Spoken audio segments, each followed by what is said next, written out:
الحمد لله رب العالمين.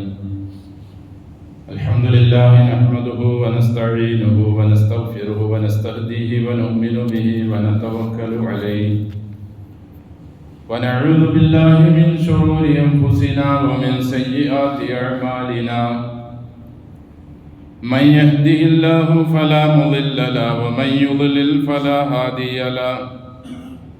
وأشهد أن لا إله إلا الله وحده لا شريك له وأشهد أن محمدا عبده ورسوله أرسله بالهدى ودين الحق ليظهره على الدين كله ولو كره المشركون.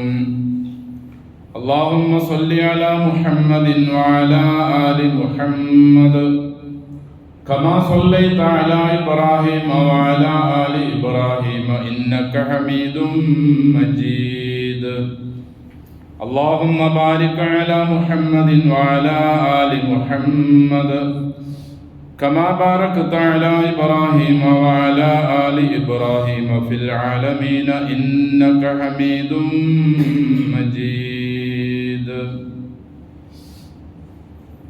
أيها الناس أوصيكم وإياي بتقوى الله. أعوذ بالله من الشيطان الرجيم. بسم الله الرحمن الرحيم. يا أيها الذين آمنوا إذا قمتم إلى الصلاة فاغسلوا وجوهكم وأيديكم إلى المرافق وامسحوا برؤوسكم وأرجلكم إلى الكعبين. ما يريد الله ليجعل عليكم من حرج ولكن يريد ليطهركم وليتم نعمته عليكم لعلكم تشكرون. സ്നേഹം ബഹുമാനം നിറഞ്ഞ വിശ്വാസികളെ അഖില ലോക രക്ഷിതാവായ അള്ളാഹുവിൻ്റെ വിധിവിലക്കുകൾ ജീവിതത്തിൻ്റെ എല്ലാ സന്ദർഭങ്ങളിലും കൃത്യമായി പാലിച്ച് തഖ്വയോടെ ജീവിക്കാൻ കഴിവിൻ പരമാവധി ശ്രമിക്കണമെന്ന് എന്നോടും നിങ്ങളോടും വസിയത്ത് ചെയ്യുന്നു. അൽഹംദുലില്ലാഹ്, അള്ളാഹുവിൻ്റെ മഹത്തായ അനുഗ്രഹത്താൽ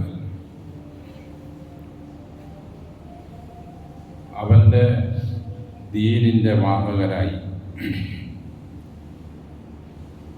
അവൻ നമ്മെ തിരഞ്ഞെടുത്തത് അള്ളാഹു നമ്മോട് ചെയ്ത എന്തെന്നില്ലാത്ത അനുഗ്രഹങ്ങളിൽപ്പെട്ടതാണ്.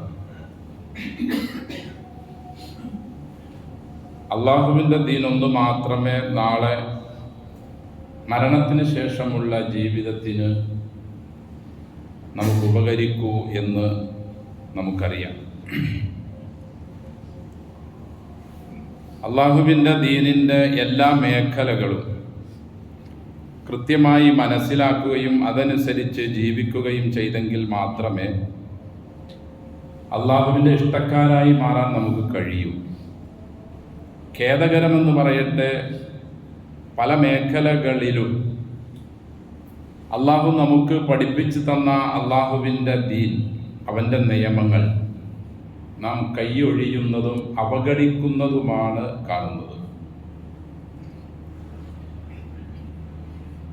ഇസ്ലാം വളരെ പ്രാധാന്യം നൽകുന്ന, എന്നല്ല ഈമാനിൻ്റെ പകുതി എന്ന് പോലും വിശേഷിപ്പിച്ച ഒന്നാണ് വൃത്തി അല്ലെങ്കിൽ ശുദ്ധി എന്നത്.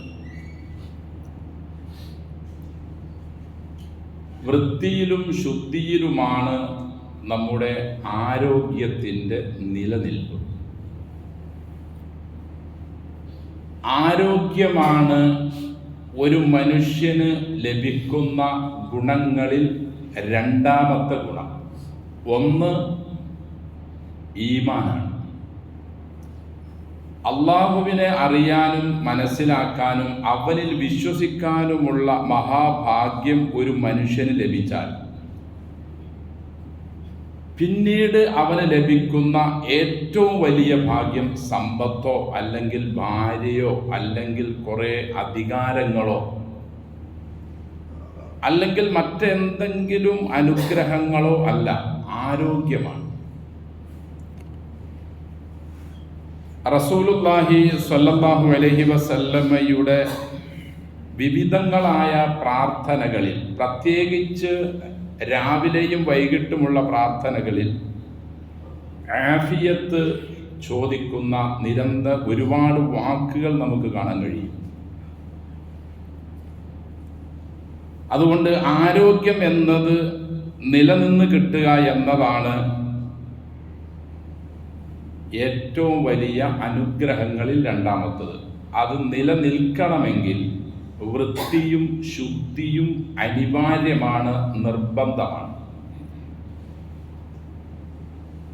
അതില്ലെങ്കിൽ വ്യത്യസ്തങ്ങളായ അസുഖങ്ങളെ കൊണ്ട് നാം പരീക്ഷിക്കപ്പെടുകയും നാം അവശരാവുകയും നാം ക്ഷീണിതരാവുകയും നാം എല്ലാ നിലയിലും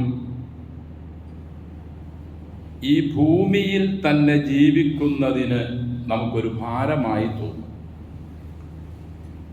മഴക്കാലം വന്നാൽ പല പേരുകളിലുള്ള രോഗങ്ങൾ, പനികൾ തന്നെ എത്രയോ പേരുകളിലാണ്. ഡെങ്കിപ്പനി, പന്നിപ്പനി, കുരങ്ങുപനി, പക്ഷിപ്പനി, മലേറിയ, എലിപ്പനി. ഇന്നിപ്പോൾ കോതമംഗലത്ത് സ്ഥിരീകരിച്ചിരിക്കുന്നു H1 N1 ഇൻഫ്ലുവൻസ എന്ന പേരിലുള്ള വേറൊരു പനി, 5ാം പനി. ഇങ്ങനെ 100,000 പേരുകളിൽ പനികൾ തന്നെ. അതായത് കുറേ മുമ്പൊക്കെ അനുഭവപ്പെട്ടിരുന്നത് ഒരു പനിയായിരുന്നു. ആ പനിക്ക് മരുന്ന് കണ്ടുപിടിച്ചപ്പോൾ അതിലും വലിയ ഒരസുഖത്തെ പനിയായി അള്ളാഹു വേറെ പറഞ്ഞയച്ചു. അതിന് കണ്ടുപിടിക്കുമ്പോൾ അടുത്ത പനി വേറെ പേരിൽ വേറെ വരുന്നു. ഖുർആനിലെ നിരന്തരം നാം കേൾക്കുന്ന ആയത്താണ് ലഹറൽ ഫസാദു ഫിൽ ബർരി വൽ ബഹരി ബിമാ കസബത് ഐദിൻ നാസ്. ഭൂമിയിലും കടലിലും കരയിലും എല്ലാ പ്രശ്നങ്ങളും ഉണ്ടാക്കുന്നത് മനുഷ്യന്മാരാണ്. അവരുടെ പ്രവൃത്തിയുടെ ദൂഷ്യഫലമാണ് അവർ അനുഭവിക്കുന്നതെല്ലാം. എന്നിട്ട് അല്ലാഹു പറയുന്നു, അവർക്ക് ഇതെല്ലാം നാം കൊടുക്കുന്നത് അവർ ചെയ്തുകൊണ്ടിരിക്കുന്ന തിന്മകളിൽ നിന്നും മാറി നിൽക്കാനാണ്. ഇവിടെ തിന്മ എന്നതുകൊണ്ട് ഉദ്ദേശിക്കുന്നത് നമ്മൾ മനസ്സിലാക്കുന്നത് മദ്യം ഉപയോഗിക്കലും പലിശ വാങ്ങലും വ്യഭിചാരവും പോലെയുള്ളത് മാത്രമേ ഉള്ളൂ എന്ന അല്ല. വൃത്തിഹീനമായ അന്തരീക്ഷവും ആരോഗ്യത്തിന് ഹാനി ഉണ്ടാക്കുന്ന എല്ലാ പ്രവർത്തികളും ഇസ്ലാം എതിർത്തതും നിരോധിച്ചതുമാണ്. അള്ളാഹുവിന്റെ റസൂല് തന്നെ സല്ലല്ലാഹു അലൈഹി വസല്ലം പറഞ്ഞതായി കാണാൻ കഴിയും, ഇത്തഖു അൽ-ലഅനൈനി, 2 ശാപം ഉണ്ടാക്കുന്ന 2 കാര്യങ്ങളെ നിങ്ങൾ സൂക്ഷിക്കണം, ശ്രദ്ധിക്കണം. സ്വഹാബ കിറാം റളിയല്ലാഹു അൻഹും ചോദിച്ചു, വമൽ ലഅനാനി യാ റസൂലല്ലാഹ് സല്ലല്ലാഹു അലൈഹി വസല്ലം, പ്രവാചകരെ എന്താണ് ശാപം ഉണ്ടാക്കുന്ന 2 കാര്യങ്ങൾ?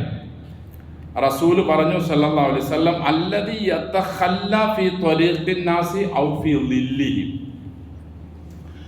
ആളുകളുടെ വഴിയിൽ അല്ലെങ്കിൽ ആളുകൾ വിശ്രമിക്കാനിരിക്കുന്ന സ്ഥലങ്ങളിൽ അല്ലെങ്കിൽ ആളുകൾ ഒരുമിച്ച് കൂടുന്ന സ്ഥലത്ത് ഒക്കെ മലമൂത്ര വിസർജനം ചെയ്യലും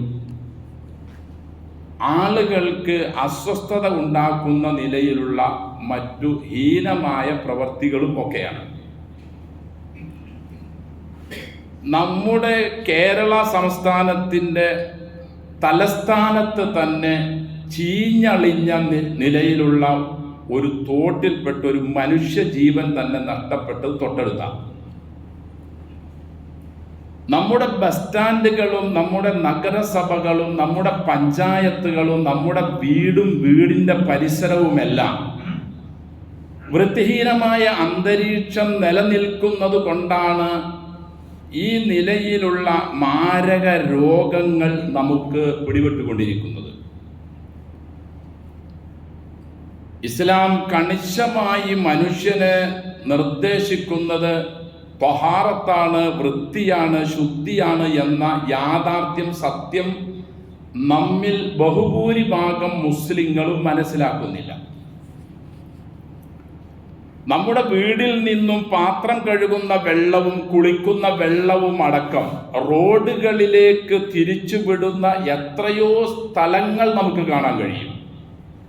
നാം വിചാരിക്കുന്നു നമ്മുടെ വീട്ടിൽ നിന്നത് പുറത്തേക്ക് പോയാൽ മതി. പോരാ, ഇസ്ലാം കണിശമായ നിർദ്ദേശങ്ങൾ ഇതിനെല്ലാം നൽകിയിട്ടുണ്ട്. നമ്മളോട് നിർബന്ധമായ 5 നേരത്തെ നിസ്കാരത്തിന് നമ്മുടെ പ്രത്യക്ഷ ഭാഗങ്ങളെല്ലാം കഴുകി ശുദ്ധിയാക്കണമെന്ന് ശുദ്ധിയുള്ള മനുഷ്യനോട്, മുസ്ലിമിനോട് തന്നെ നിർബന്ധിക്കുമ്പോൾ എത്രത്തോളം പ്രാധാന്യം അതിനുണ്ട് എന്ന് നാം മനസ്സിലാക്കണം. നീണ്ടുവരുന്ന നഖവും കക്ഷഗുഹ്യ രോമങ്ങളും ഒക്കെ വൃത്തിയായി ശുദ്ധിയായി സൂക്ഷിക്കണമെന്ന് ഇസ്ലാം നിർബന്ധപൂർവം നമ്മോട് കൽപ്പിക്കുകയും അതിന് സമയങ്ങൾ പോലും നിശ്ചയിച്ചു തരികയും ചെയ്തിട്ടുണ്ട്. ഈ മുസ്ലിങ്ങളായ നാം തന്നെ ഈ ശുദ്ധിയോടും വൃത്തിയോടും പുറം തിരിഞ്ഞു നിൽക്കുന്ന അവസ്ഥയാണ് നമ്മുടെ മേഖലകളിൽ എല്ലാ സ്ഥലങ്ങളിലും കാണപ്പെടുന്നത്. 10ഓളം കാര്യം പ്രവാചകന്മാരുടെ ചര്യയാണെന്ന് വളരെ വ്യക്തമായി നിർദ്ദേശം നൽകുന്ന ഹദീസുകളുണ്ട്. ജുമഅക്ക് പോകുന്ന ആളുകൾ കുളിച്ചുകൊണ്ടേ പോകാവൂ എന്ന് നിർബന്ധമായി പോലും കൽപ്പിക്കുന്ന അവസ്ഥകളുണ്ട് ഹദീസുകളിൽ. വിശ്വസിച്ച മനുഷ്യരെ, നിങ്ങൾ നിസ്കരിക്കാൻ നിൽക്കുമ്പോൾ മുഖവും കൈകാലുകളും കഴുകണം, തല തടകണം എന്നും, ഇതുകൊണ്ടൊക്കെ ഞാൻ നിങ്ങളോട് ഉദ്ദേശിക്കുന്നത് നിങ്ങളെ ശുദ്ധീകരിക്കാനാണ്, എൻ്റെ അനുഗ്രഹം നിങ്ങൾക്ക് പൂർത്തീകരിച്ച് തരാനാണ് എന്നും അള്ളാഹു നമ്മെ മാഇദ അധ്യായത്തിലൂടെ പഠിപ്പിക്കുന്നു. ഒളുവെടുത്തതിന് ശേഷമുള്ള പ്രാർത്ഥനകളിൽ അവസാനമായി പ്രവാചകൻ പറയുന്ന വാക്കിൽ വജഅൽനി മിനൽ മുതതഹിരിൻ എന്നും കൂടി ഉൾപ്പെടുത്തി. അല്ലാഹുവേ, എന്നെ ശുദ്ധിയുള്ളവരിൽ നിലനിർത്തണേ. ഇത് നിരന്തരം പ്രാർത്ഥിക്കണമെന്ന് അള്ളാഹുവിൻ്റെ റസൂൽ സല്ലല്ലാഹു അലൈഹി വസല്ലം വുളുവിന് ശേഷം നമ്മെ പഠിപ്പിക്കുകയും ചെയ്തിട്ടുണ്ട്. എൻ്റെ സഹോദരങ്ങളെ, നമ്മുടെ അന്തരീക്ഷങ്ങൾ, നമ്മുടെ ബസ് സ്റ്റാൻഡുകൾ, മൂക്ക് പൊത്താതെ നമുക്ക് നമ്മുടെ ബസ് സ്റ്റാൻഡിലൂടെ ഇറങ്ങി നടക്കാൻ കഴിയുമോ? നമ്മുടെ നഗരസഭകളെല്ലാം ചീഞ്ഞു നാറുന്ന അവസ്ഥയല്ലേ ഉള്ളത്? എങ്ങനെ രോഗങ്ങൾ പറന്ന് വരാതിരിക്കും? മഴക്കാലം വരുമ്പോഴേക്കും വ്യത്യസ്തങ്ങളായ രോഗങ്ങൾ കൊണ്ട് എല്ലാവരും കഷ്ടപ്പെടുകയാണ്. മഴ അനുഗ്രഹമല്ലേ? അനുഗ്രഹമായ മഴ നമുക്ക് ലഭിച്ചില്ലെങ്കിൽ നമുക്ക് ജീവിക്കാൻ കഴിയുമോ? പക്ഷേ മഴ വരുന്നതിനോടൊപ്പം തന്നെ മഴ കൊണ്ടുവരുന്ന കുറേ രോഗങ്ങൾ, അതായത് വൃത്തിയില്ലാത്ത അന്തരീക്ഷമുള്ള നാടുകളും റോഡുകളും ബസ് സ്റ്റാൻഡുകളും നഗരസഭകളും നമ്മുടെ വീടും പരിസരവും ഒക്കെ ആയതുകൊണ്ട് മഴവെള്ളത്തിൽ അലിഞ്ഞു ചേർന്ന് വ്യത്യസ്തങ്ങളായ രോഗാണുക്കൾ, പ്രാണികൾ ഉണ്ടാവുകയും അവകൾ നമ്മെ വന്ന് ശല്യം ചെയ്യുകയും ചെയ്യുന്നു. ഇതിന് ഇസ്ലാം നിർദ്ദേശിച്ച മാർഗമല്ലാതെ വേറെ ഒരു വഴിയുമില്ല രക്ഷപ്പെടാൻ. വൃത്തി ഒന്ന് മാത്രമേ അതിന് പരിഹാരമുള്ളൂ. രോഗം വന്നതിന് ശേഷം നാം കുറെ മരുന്ന് വാങ്ങിക്കഴിച്ചു, കുറെ ഗുളികകൾ വാങ്ങിക്കഴിച്ചു, തൽക്കാലത്തേക്ക് അതൊന്ന് മാറും. പക്ഷെ ആ രോഗാണുക്കൾ നമ്മുടെ ശരീരത്തിൻ്റെ ഏതെങ്കിലും ഒരു ഭാഗത്ത് എവിടെയെങ്കിലും ഉറങ്ങിക്കിടക്കുന്നു എന്നല്ലാതെ അവകൾ നിശേഷമായി പോകുന്നില്ല. ഈമാനിന് 70ഓളം ശാഖകളുണ്ടെന്നും ഏറ്റവും ഉന്നതമായത് ലാ ഇലാഹ ഇല്ലല്ലാഹയാണെന്നും ഏറ്റവും അവസാനത്തത് വഴി പോലും വൃത്തിയും ശുദ്ധിയോടെയും സൂക്ഷിക്കലാണെന്നും ഇമാത്തത്തുൽ അദാ അനി ത്വരീഖ്, വഴിയിലുള്ള മാലിന്യങ്ങൾ, പ്രയാസങ്ങളൊക്കെ നീക്കിക്കളയലാണെന്നും അള്ളാഹുവിൻ്റെ റസൂൽ സല്ലല്ലാഹു അലൈഹി വസല്ലം നമ്മെ പഠിപ്പിച്ചത്. എന്തുകൊണ്ട് മുസ്ലിങ്ങളായ നാം അത് ഉൾക്കൊള്ളുന്നില്ല, പ്രാവർത്തികമാക്കുന്നില്ല? വൃത്തിയുടെ വിഷയത്തിൽ അള്ളാഹുവിൻ്റെ റസൂൽ സല്ലല്ലാഹു അലൈഹി വസല്ലം ഇങ്ങനെ പോലും പറഞ്ഞു: നിങ്ങൾ രാത്രി കിടന്ന് ഉറങ്ങി എഴുന്നേൽക്കുമ്പോൾ ആ കൈകൾ രണ്ടും നിങ്ങൾ വെള്ളത്തിൽ കൊണ്ടുപോയി മുക്കരുത്. കാരണം നിനക്കറിയില്ലല്ലോ നിന്റെ കൈ എവിടെയാണ് രാത്രി താമസിച്ചതെന്ന്. ഇദസ്തൈഖള അഹദുക്കും മിൻ നൗമിഹി, നിങ്ങളിൽ ആരെങ്കിലും ഉറക്കം എഴുന്നേറ്റാൽ ഫലാ യഗ്മിസ് യദഹു ഫിൽ ഇനാഇ ഹത്താ യഗ്സിലഹാ സലാസൻ, 3 പ്രാവശ്യം കൈ വെള്ളമൊഴിച്ച് കഴുകാതെ നിന്റെ കയ്യിനെ നീ വെള്ളപാത്രത്തിലേക്ക് മുക്കരുത്. ഇന്നഹു, കാരണം ലാ യദിരി, അവൻ അറിയില്ല, ഐന ബാത്തത്ത് യദാഹു, 2 കൈ രാത്രി എവിടെയൊക്കെ കഴിഞ്ഞു എന്ന്. ശരീരത്തിൻ്റെ പല ഭാഗങ്ങൾ ചൊറിയുകയും ഒക്കെ ചെയ്യുമ്പോൾ അവിടെയും ഇവിടെയും ഒക്കെ മാന്തി വൃത്തിഹീനമായ കൈകളോട് കൂടിയായിരിക്കും രാവിലെ എഴുന്നേക്കാൻ ചാൻസ് ഉള്ളത്, അവസരമുള്ളത്. അതുകൊണ്ട് ആ വിഷയത്തിൽ പോലും കൃത്യത പാലിക്കണമെന്നും ശുദ്ധി പാലിക്കണമെന്നും പഠിപ്പിച്ച ഇസ്ലാമിൻ്റെ അനുയായികളായ മുസ്ലിങ്ങളായ നാം എത്രത്തോളം വൃത്തിയുടെ കാര്യത്തിൽ ശ്രദ്ധ ചെലുത്തുന്നുണ്ട്. ലൗലാ അൻ അശുഖ അലാ ഉമ്മത്തി ലഅമർതുഹും ബിസ്സിവാകി ഇൻദ കുല്ലി വുളൂഇൻ, എപ്പോഴെല്ലാം വുളൂ ചെയ്യുന്നോ അപ്പോഴെല്ലാം മുഖവും കയ്യും കാലും ഒക്കെ കഴുകൽ നിർബന്ധമായതുപോലെ മിസ്വാക്ക് ചെയ്യലും നിർബന്ധമാണെന്ന് ഞാൻ കൽപ്പിച്ചേനെ. പക്ഷേ അങ്ങനെ ഒരു കൽപ്പന വന്നാൽ നിങ്ങൾക്കത് പ്രയാസമാണ് എന്ന് ഞാൻ മനസ്സിലാക്കിക്കൊണ്ടാണ് ഞാൻ നിങ്ങളോടത് നിർബന്ധപൂർവം എന്ന് കൽപ്പിക്കാത്തത്. മർമ്മപ്രധാനമായ സുന്നത്താണ് മിസ്വാക്ക്.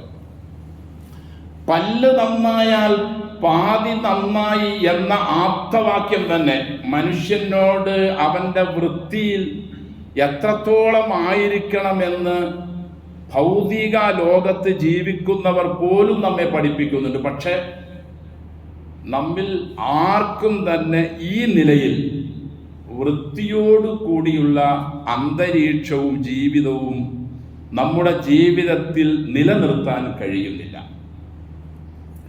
പരിച്ഛേദനം ചെയ്യണമെന്ന് ഇബ്രാഹിം നബി അലൈഹിസ്സലാത്തു വസ്സലാം മുതൽ ഇങ്ങോട്ടുള്ള മുഴുവൻ പ്രവാചകന്മാരോടും മനുഷ്യരോടുമുള്ള അള്ളാഹുവിൻ്റെ കൽപ്പനയാണ്. എന്തിനാണത്? അവൻ്റെ ശരീരത്തിൻ്റെ ഒരു അവയവത്തിൻ്റെ ഉള്ളിൽ പോലും മൂത്രമെന്ന മാലിന്യം ഉണ്ടാകാതിരിക്കാൻ വേണ്ടിയാണ് അള്ളാഹുവിൻ്റെ നിർബന്ധപൂർവമുള്ള ഈ കൽപ്പന, ഖിതാൻ, പരിച്ഛേദനത്തിന് അള്ളാഹു നൽകിയത്. അപ്പോൾ മനുഷ്യൻ ശുദ്ധനായിരിക്കണം, വൃത്തിയുള്ളവനായിരിക്കണം, എങ്കിലേ അവന് ആരോഗ്യം നിലനിൽക്കൂ. അത് പ്രവാചകന്മാരിലൂടെ കൃത്യമായി പഠിപ്പിക്കപ്പെടുകയും ചെയ്തിട്ടുണ്ടായിരിക്കെ നമ്മുടെ വീടും പരിസരവും വൃത്തിഹീനമായ അന്തരീക്ഷം എന്തുകൊണ്ട് സഹോദരങ്ങളെ നിലനിൽക്കുന്നു? ഇല്ലെങ്കിൽ എങ്ങനെയാണ് ഇത്ര അധികം അസുഖങ്ങൾ ഓരോ കാലഘട്ടത്തിലും മാറി മാറി വന്നുകൊണ്ടിരിക്കുന്നത്? അള്ളാഹു വിശുദ്ധ ഖുർആനിലൂടെ പല സ്ഥലങ്ങളിലും വൃത്തിയുള്ളവരെ ഇഷ്ടപ്പെടുന്നു എന്നും ശുദ്ധിയുള്ളവരെയാണ് അള്ളാഹു സ്നേഹിക്കുന്നതെന്നും പറഞ്ഞതായി നമുക്ക് കാണാൻ കഴിയും. ഖുബാ പള്ളിയെ വിശദീകരിച്ച കൂട്ടത്തിലും തൗബ അധ്യായത്തിൽ അള്ളാഹുവിൻ്റെ മസ്ജിദുകളെ വിശേഷിപ്പിച്ച കൂട്ടത്തിലും അള്ളാഹു പറഞ്ഞത് ഫീഹി റിജാലുൻ യുഹിബ്ബൂന അൻ യതതഹറു വല്ലാഹു യുഹിബ്ബുൽ മുതഹ്ഹിരീൻ എന്നാണ്. ആ മസ്ജിദിൽ കുറച്ച് ആളുകളുണ്ട്, അവർക്ക് വൃത്തിയും ശുദ്ധിയും ഇഷ്ടമാണ്, അള്ളാഹു അങ്ങനെയുള്ള ആളുകളെ ഇഷ്ടപ്പെടുന്നു എന്നവൻ നമ്മെ പഠിപ്പിക്കുന്നു. അപ്പം ഞാനും നിങ്ങളും ശ്രദ്ധിക്കേണ്ട കാര്യം, നമ്മുടെ നാടും നമ്മുടെ വീടും നമ്മുടെ പരിസരവും എല്ലാം എപ്പോഴും ശുദ്ധമായിരിക്കണം. അതിന് വേണ്ടുന്നതെന്തോ നാം അത് ചെയ്തിരിക്കണം. ഗവൺമെന്റ് ഭാഗത്ത് നിന്ന്, മുനിസിപ്പാലിറ്റിയിൽ നിന്ന്, കോർപ്പറേഷനിൽ നിന്ന്, പഞ്ചായത്തുകളിൽ നിന്ന് ചെയ്യേണ്ട കാര്യങ്ങൾ നാടുകളിൽ അവർ നിർബന്ധപൂർവം ചെയ്യണം. അതിൻ്റെ ഉത്തരവാദിത്വം ഏറ്റെടുത്തുകൊണ്ടാണ്, ഞങ്ങളത് ചെയ്തോളാം എന്ന ഉത്തരവാദിത്വം ഏറ്റെടുത്തുകൊണ്ടാണ് അവർ നമ്മുടെ മുമ്പിൽ വന്ന് ഇലക്ഷന് വോട്ട് അപേക്ഷിക്കുന്നത്, നാം അവർക്ക് വോട്ട് കൊടുക്കുന്നത്. യൂഫ്രട്ടീസ് നദിയുടെ കരയിൽ ഒരാട് കാല് തെന്നി വീണാൽ ഉമർ അതിന് സമാധാനം പറയേണ്ടി വരും എന്ന ഖലീഫ ഉമർ ഇബ്നു ഖത്താബ് റളിയല്ലാഹു അൻഹുവിന്റെ വാക്ക് ഭരണാധികാരികൾ ശ്രദ്ധിക്കേണ്ട വ്യക്തമായ വാക്കാണ്. തൻ്റെ കീഴിലുള്ള പ്രജയല്ല, പ്രജകളുടെ മൃഗങ്ങൾക്ക് പോലും സംരക്ഷണം കൊടുക്കാൻ ബാധ്യസ്ഥരാണ് ഭരണാധികാരികൾ. അത് ഏത് ഭരണാധികാരികളാകട്ടെ. മാരക രോഗങ്ങൾ നമ്മെ പിടിപെട്ട് എന്നേക്കുമായി നാം രോഗികളായി മാറുന്ന അവസ്ഥ ഉണ്ടായാൽ അതിൻ്റെ കാരണക്കാരായ ഭരണാധികാരികൾ പോലും നാളെ അള്ളാഹുവിൻ്റെ മുമ്പിൽ സമാധാനം പറയാൻ നിർബന്ധിതരായിത്തീരും. മദീനയിലൂടെ ഒരു യാത്ര ചെയ്തുകൊണ്ടിരിക്കെ അള്ളാഹുവിൻ്റെ റസൂൽ സല്ലല്ലാഹു അലൈഹി വസല്ലമ രണ്ട് ഖബർ കണ്ടു. ആ രണ്ട് കബറാളികളെയും ശിക്ഷിക്കപ്പെടുകയാണ്. റസൂൽ ഒരു സഹാബിയോട് പറഞ്ഞു, ഈത്തപ്പനയുടെ ഉണങ്ങാത്ത ഒരു മടൽ എടുത്തുകൊണ്ടുവാ. അദ്ദേഹം അത് കൊണ്ടുവന്നപ്പോൾ രണ്ടായി ഒടിച്ച്, ഒന്നൊരു കബറിലും മറ്റേ കബറിലും രണ്ടാമത്തതും കുത്തി. റസൂൽ സല്ലല്ലാഹു അലൈഹി വസല്ലം അതിന് കാരണം പറഞ്ഞത്, ഇവരെ രണ്ടുപേരെയും ഇപ്പോൾ ശിക്ഷിച്ചു കൊണ്ടിരിക്കുകയാണ്. വലിയ തീവ്രമായ തെറ്റൊന്നും ശിർക്കും കുഫറൊന്നും അവർ ചെയ്തതിൻ്റെ പേരിലല്ല അവരെ ശിക്ഷിക്കുന്നത്. അവരുടെ ദൃഷ്ടിയിൽ, അവരുടെ ഭാവനയിൽ അതൊരു വലിയ കുറ്റവും ആയിരുന്നില്ല. എന്നാൽ അള്ളാഹുവിൻ്റെ അടുക്കൽ അത് ഗൗരവമുള്ള പാപം ആയിരുന്നു. റസൂൽ പറയുന്നു സല്ലല്ലാഹു അലൈഹി വസല്ലം, അമ്മാ അഹദുഹുമാ ഫകാന ലാ യസ്തൻസിഹു മിനൽ ബൗൽ. ഒരാൾ ചെയ്ത തെറ്റ്, അവൻ മൂത്രം ഒഴിച്ചു കഴിഞ്ഞാൽ ശുദ്ധീകരിക്കുന്നതിന് ഉള്ള നടപടിക്രമങ്ങൾ പാലിച്ചുകൊണ്ടും പൂർത്തീകരിച്ചുകൊണ്ടുമല്ല അവൻ ശുദ്ധീകരിച്ചിരുന്നത്. മറ്റേ ആള് നമീമത്ത്, ആളുകളുടെ ഇടയിൽ കുഴപ്പങ്ങൾ ഉണ്ടാക്കുന്ന വർത്തമാനങ്ങൾ പറഞ്ഞ് ആളുകളുടെ ഇടയിൽ പ്രശ്നങ്ങൾ ഉണ്ടാക്കുന്ന നിലപാടുകാരനായിരുന്നു മറ്റേയാൾ. ഈ രണ്ട് തെറ്റും അവർ ജീവിച്ചിരുന്നപ്പോൾ വലിയ ഗൗരവം അവർ കൊടുത്തിരുന്നില്ല. പക്ഷേ അള്ളാഹുവിൻ്റെ അടുക്കൽ ഗുരുതരമായ പാപം തന്നെയായിരുന്നു അത്. മൂത്രമൊഴിച്ച് കഴുകുകയും ശുദ്ധീകരിക്കുകയും ചെയ്യുന്ന നമ്മെ പോലും ചിന്തിപ്പിക്കേണ്ട ഒരു ഹദീസാണ് അള്ളാഹുവിൻ്റെ റസൂൽ സല്ലല്ലാഹു അലൈഹി വസല്ലം ഈ പറഞ്ഞു. ഇമാം ബുഖാരി 216 നമ്പറായി റിപ്പോർട്ട് ചെയ്ത ലാ യസ്തൻസിഹു മിനൽ ബൗൽ. മൂത്രമൊഴിച്ചു കഴിഞ്ഞാൽ അതിൽ നിന്നും പൂർണ്ണമായി ഒഴിയാതെ ശുദ്ധീകരിക്കരുതെന്നും, ശുദ്ധീകരിച്ച് അത് പൂർണ്ണമായതിന് ശേഷമേ എഴുന്നേൽക്കാവൂ എന്നുമാണ് ഈ കൽപ്പന വന്നിട്ടുള്ളത്. നമ്മിൽ എത്ര ആളുകൾ ഈ വിഷയങ്ങൾ ശ്രദ്ധിക്കാറുണ്ട്? ശുദ്ധിയാണ് അവിടെ ഇസ്ലാം പ്രാധാന്യം നൽകുന്നത്. ഇതില്ലാതെ പള്ളിയിൽ വന്ന് 20, 200, 300 റക്അത്തുകൾ നിസ്കരിച്ചതുകൊണ്ടോ ഖുർആൻ പാരായണം ചെയ്തതുകൊണ്ടോ എന്ത് കാര്യമാണുള്ളത്? ഒരു വേള ഒരിക്കൽ റസൂൽ പോലും ഇങ്ങനെ പറഞ്ഞു സല്ലല്ലാഹു അലൈഹി വസല്ലം, അക്സറു അദാബിൽ ഖബർ മിനൽ ബൗൽ.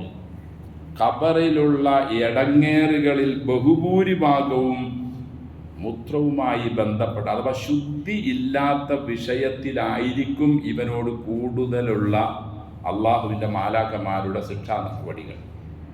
അപ്പോൾ എൻ്റെ സഹോദരങ്ങളെ, നാം വൃത്തിയുള്ളവരാവുക, ശുദ്ധിയുള്ളവരാവുക. നമ്മുടെ വീടിൻ്റെ പരിസരവും നാം താമസിക്കുന്ന നാടും നാം താമസിക്കുന്ന പ്രദേശങ്ങളുമെല്ലാം ഇങ്ങനെ ഉള്ളതായിരിക്കണം എന്നാണ് ഇസ്ലാം നമ്മോട് കൽപ്പിക്കുന്നത്. എന്നു മാത്രവുമല്ല, വൃത്തിയുടെ സ്ഥാനത്തിൽ ബിലാൽ റളിയല്ലാഹു അൻഹു വളരെ മുൻപന്തിയിലായിരുന്നു.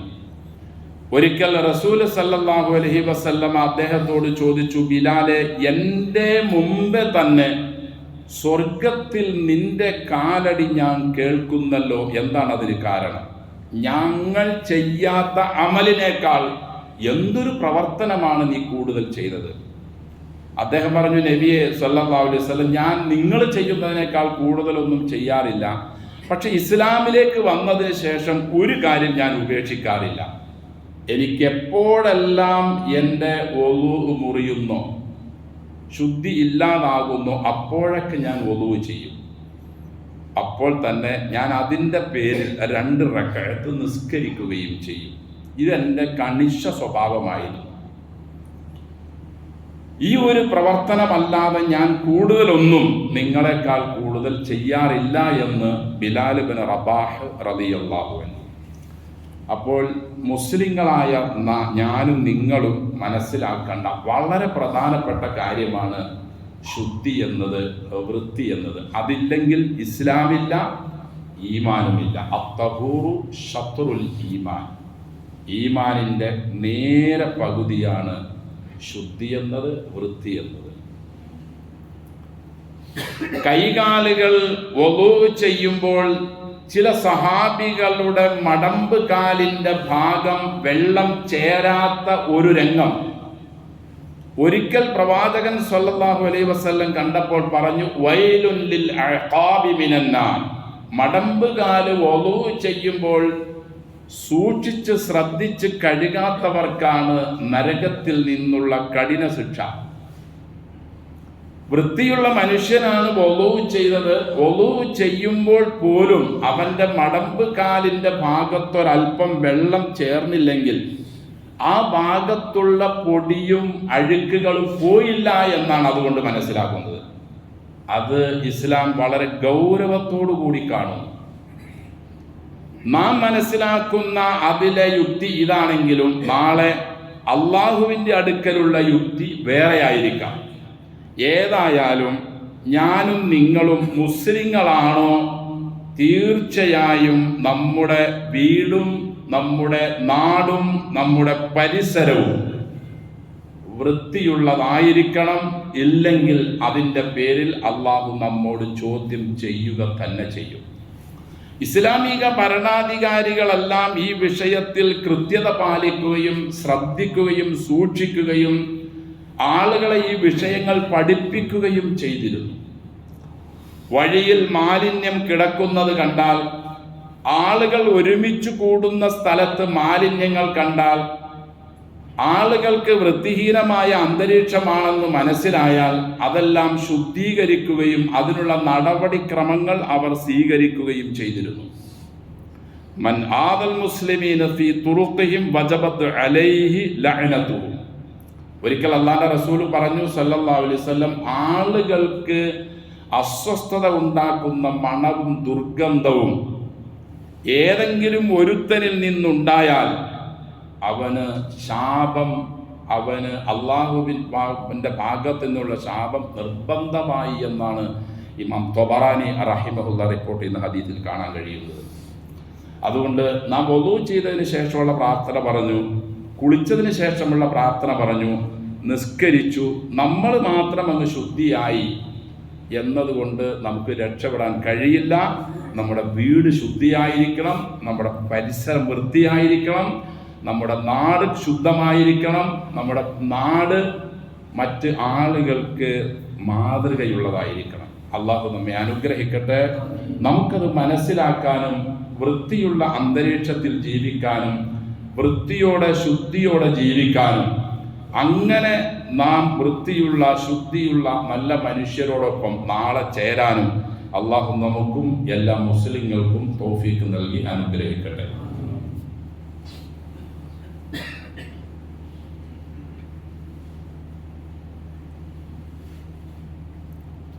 അൽഹംദുലില്ലാ നഹ്മദുഹു വനസ്തഈനുഹു വനസ്തഗ്ഫിറുഹു വനസ്തഹ്ദിഹി വനുഅ്മിനു ബിഹി വനതവക്കലു അലൈഹി ونعوذ بالله من شرور أنفسنا ومن سيئات أعمالنا من يهده الله فلا مضل له ومن يضلل فلا هادي له ونشهد أن لا إله إلا الله وحده لا شريك له وأشهد أن محمدا عبده ورسوله أرسله بالهدى والدين الحق ليظهره على الدين كله ولو كره المشركون اللهم صل على محمد وعلى آل محمد كما صليت على إبراهيم وعلى آل إبراهيم إنك حميد مجيد اللهم بارك على محمد وعلى آل محمد كما باركت على إبراهيم وعلى آل إبراهيم إنك حميد مجيد أيها الناس أوصيكم وإياي بتقوى الله أعوذ بالله من الشيطان الرجيم بسم الله الرحمن الرحيم قل إن كنتم تحبون الله فاتبعوني يحببكم الله ويغفر لكم ذنوبكم والله غفور رحيم. സ്നേഹവും ബഹുമാനം നിറഞ്ഞ വിശ്വാസികളെ, വിശ്വാസിനികളെ, സർവ്വലോക രക്ഷിതാവായ അള്ളാഹുവിൻ്റെ വിധിവിലക്കുകൾ ജീവിതത്തിൻ്റെ മുഴുവൻ മേഖലകളിലും കൃത്യമായി സൂക്ഷിച്ച് തഖ്വയോടെ ജീവിക്കാൻ കഴിവിൻ പരമാവധി ശ്രമിക്കണമെന്ന് എന്നോടും നിങ്ങളോടും വസിയത്ത് ചെയ്യും. ആലു ഇമ്രാൻ 31 ആയത്ത് നബിയെ ജനങ്ങളോട് പറയുക, നിങ്ങൾക്ക് അള്ളാഹുവിനോട് സ്നേഹമുണ്ടെങ്കിൽ നിങ്ങൾ എന്നെ പിൻപറ്റി ജീവിക്കുക. നിങ്ങൾക്ക് അള്ളാഹുവിനോട് സ്നേഹവും ഇഷ്ടവും ഉണ്ടെങ്കിൽ നിങ്ങൾ തുടരേണ്ടത് അള്ളാഹുവിൻ്റെ റസൂലിനെ ആയിരിക്കണം. എന്നാൽ അള്ളാഹ് നിങ്ങളെ ഇഷ്ടപ്പെടും, നിങ്ങളുടെ പാപങ്ങൾ മാപ്പ് നൽകും. അള്ളാഹു പാപം പൊറുക്കുന്നവനും കാരുണ്യവാനുമാണ്. അപ്പോൾ എല്ലാ മേഖലകളിലും നാം അംഗീകരിക്കുന്ന നിസ്കാരം, നോമ്പ്, ഹജ്ജ്, സക്കാത്ത്, സ്വഭാവ സംസ്കാരം, എല്ലാ മേഖലകളിലും അള്ളാഹുവിൻ്റെ റസൂൽ സല്ലല്ലാഹു അലൈഹി വസല്ലമയിൽ നമുക്ക് മാതൃക ഉള്ളതുപോലെ തന്നെ ശുദ്ധിയുടെ കാര്യത്തിലും നമുക്ക് മാതൃകയുണ്ട്. എല്ലാം കൃത്യമായി പഠിപ്പിക്കുകയും സ്വഹാബികൾക്കത് അവരുടെ ജീവിതത്തിൽ അത് മനസ്സിലാക്കി കൊടുക്കുകയും ചെയ്തിരുന്ന ഉന്നത വ്യക്തിത്വമായിരുന്നു അള്ളാഹുവിൻ്റെ റസൂൽ സല്ലല്ലാഹു അലൈഹി വസല്ലം. അല്ലാതെ നാം വിചാരിക്കുന്നത് പോലെ കുറേ നിസ്കരിക്കുന്ന, അല്ലെങ്കിൽ കുറേ ഹജ്ജ് ചെയ്ത, അല്ലെങ്കിൽ കുറച്ച് സക്കാത്ത് കൊടുത്താൽ ഈ നോമ്പനുഷ്ഠിച്ച ഒരാൾ മാത്രമായിരുന്നില്ല. മനുഷ്യന്റെ നിലനിൽപ്പ് എങ്ങനെ ആയിരിക്കണം, എങ്ങനെയാണെങ്കിലാണ് അത് നിലനിൽക്കുന്നത് എന്നതും കൂടി അവൻ്റെ ആരോഗ്യസ്ഥിതി പോലും കൈകാര്യം ചെയ്യുകയും പഠിപ്പിക്കുകയും ചെയ്ത മഹാമനുഷ്യയാണ് അള്ളാഹുവിൻ്റെ റസൂൽ സല്ലല്ലാഹു അലൈഹി വസല്ലം. വെറുതെയല്ല റസൂലിൽ നിങ്ങൾക്ക് മാതൃകയുണ്ട് എന്ന് അള്ളാഹു തആല പറഞ്ഞത്.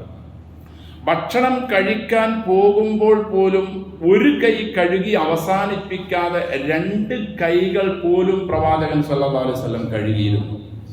കോട്ടുവ വിടുന്ന അവസരത്തിൽ ഹാ എന്ന് തുറന്നു വിടാതെ മാക്സിമം കഴിവിൻ പരമാവധി ഒതുക്കി വിടുകയും ഇടത് കൈകൊണ്ട് അതിനെ മറയ്ക്കുകയും ചെയ്യുമായിരുന്നു.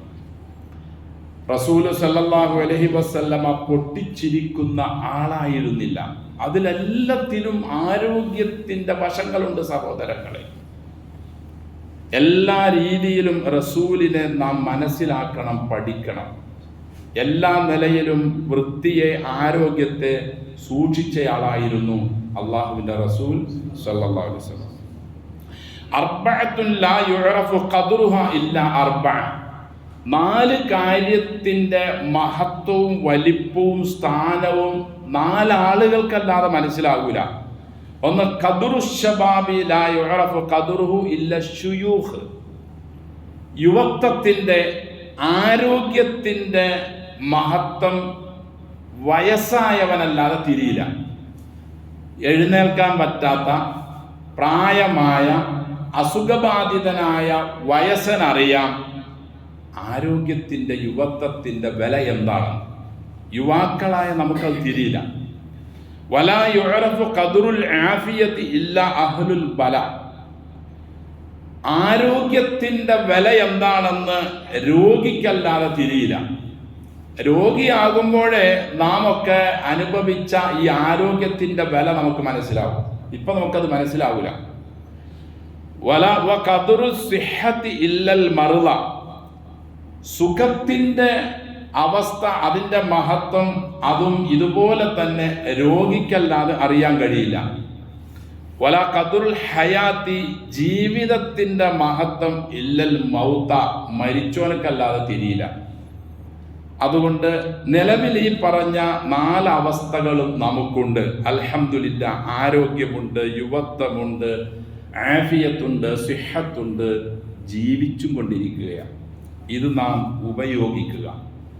അള്ളാഹുവിൻ്റെ ദീനിനു വേണ്ടി ഏതെല്ലാം നിലയിൽ നമുക്ക് ഉപയോഗിക്കാൻ പറ്റുമോ ആ നിലയിലെല്ലാം, മനുഷ്യന്മാർക്ക് ഉപകാരമുണ്ടാകുന്ന ഏതൊക്കെ കാര്യം നമുക്ക് ചെയ്യാൻ പറ്റുമോ അതെല്ലാം ചെയ്യുക. മനുഷ്യർക്ക് പ്രയാസമുണ്ടാകുന്ന മുഴുവൻ കാര്യങ്ങളിൽ നിന്നും നാം വിട്ടുനിൽക്കുന്നതിനോടൊപ്പം ആ പ്രയാസത്തെ ദൂരീകരിക്കാൻ എന്തൊക്കെ കാര്യം നാം ചെയ്യേണ്ടതുണ്ടോ അതും ചെയ്യുക. അഹബ്ബുന്നാസി ഇലല്ലാഹി അൻഫഉഹും ലിന്നാസ്, ജനങ്ങളിൽ വച്ച് അള്ളാഹുവിന് ഏറ്റവും ഇഷ്ടപ്പെട്ട മനുഷ്യൻ എന്ന് പറഞ്ഞാൽ ജനങ്ങൾക്ക് ഉപകാരം ചെയ്യുന്നവനാണ്. വഅഹബ്ബുൽ അഅമാലി ഇലല്ലാഹി സുറൂറുൻ യുദ്ഖിലുഹു അലാ മുസ്ലിം, കർമ്മങ്ങളിൽ വച്ച് അള്ളാഹുവിന് ഏറ്റവും ഇഷ്ടം ഒരു മുസ്ലിമായ മനുഷ്യന് സന്തോഷം ജനിപ്പിക്കുന്ന കാര്യം ചെയ്യുന്നതിനാണ്. ഔ യക്ശിഫു കുർബ, അല്ലെങ്കിൽ അവന്റെ പ്രയാസം നീക്കിക്കളയാൻ ഏതൊക്കെ നിലയിൽ ഇവൻ പാടുപെടുന്നുണ്ടോ അതിലൊക്കെയാണ് അള്ളാഹുവിന് ഇഷ്ടം. ഔ യഖ്ദി അൻഹു ദൈന, അല്ലെങ്കിൽ ഒരു മുസ്ലിമിന്റെ കടം വീട്ടിക്കൊടുക്കാൻ വേണ്ടി അവൻ എന്തെല്ലാം കാര്യങ്ങൾ ചെയ്യുന്നുണ്ടോ അതിലാണ് കാര്യം. ഔ യതുദ അൻഹു ജൂഅ, അല്ലെങ്കിൽ ഒരു മനുഷ്യന്റെ വിശപ്പ് മാറ്റാൻ എന്തെങ്കിലും ചെയ്യുന്നതുണ്ടോ, ഇതെല്ലാം മനുഷ്യന്മാരുമായി ബന്ധപ്പെട്ടതാണ്. അതുകൊണ്ട് നമുക്ക് ചെയ്യാൻ കഴിയുന്ന കാര്യങ്ങൾ ആരോഗ്യപരമായി ശുദ്ധിപരമായി ചെയ്യേണ്ടതെല്ലാം നാം ചെയ്യണം. അള്ളാഹു നമ്മുടെ ഭരണാധികാരികൾക്കും നാം ബന്ധപ്പെടുന്ന നാമൊക്കെ ഓരോ വീടിൻ്റെ ഭരണാധികാരികളാണ്. നമുക്ക് ഓരോരുത്തർക്കും നമ്മുടെ വീടും പരിസരവും ഒക്കെ വൃത്തിയായി ശുദ്ധിയായി സൂക്ഷിക്കാൻ നമുക്കും നമ്മുടെ ഭരണകർത്താക്കൾക്കും അള്ളാഹു തൗഫീഖ് നൽകി അനുഗ്രഹിക്കട്ടെ. നമ്മിൽ നിന്നുള്ള പല ആളുകളും പല വിധത്തിലുള്ള രോഗങ്ങൾ കൊണ്ട് വിഷമം അനുഭവിക്കുന്നു. ചില ആളുകൾക്ക് ഓർമ്മക്കുറവിൻ്റെ പേരിൽ, ചില ആളുകൾക്ക് ബ്ലോക്കിൻ്റെ പേരിൽ, ചില ആളുകൾക്ക് പനിയുടെ പേരിൽ ഒക്കെ അസ്വസ്ഥതകൾ അനുഭവിക്കുന്നവരാണ്. അവർക്കെല്ലാം കാരുണ്യവാനായ റബ്ബ് പൂർണ്ണമായി ശിഫ നൽകി ആരോഗ്യം നൽകി ഇസ്തിഖാമത്തോടുകൂടി ദീർഘായുസ്സും ആരോഗ്യവും അവർക്കും നമുക്കും എല്ലാ മുസ്ലിങ്ങൾക്കും നൽകി അള്ളാഹു അനുഗ്രഹിക്കട്ടെ.